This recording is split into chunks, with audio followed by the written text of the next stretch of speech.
50 লক্ষ টাকা কি অনেক কিছু?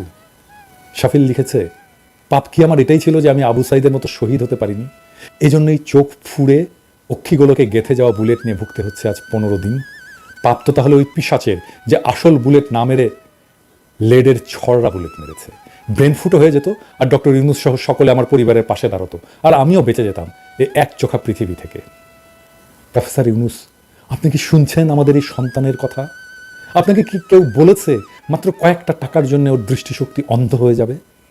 আপনাকে কিচ্ছু করতে হবে না, শুধু ওকে বাইরে পাঠান চিকিৎসার জন্য।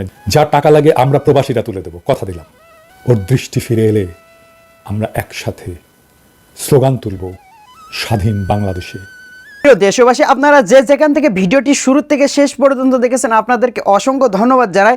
আর যারা এই ধরনের নিউজ লাইভ দেখতে ভালোবাসেন তারা অবশ্যই ইউটিউব চ্যানেলটি সাবস্ক্রাইব করে রাখবেন আর এই ভিডিওটি শেয়ার করে অপর ভাইকে দেখার সুযোগ করে দেবেন। তাহলে সবাই ভালো থাকবেন, সুস্থ থাকবেন। দেখা হবে পরবর্তী কোনো দেশের আপডেট খবর অথবা নিউজ নিয়ে। আসসালামু আলাইকুম।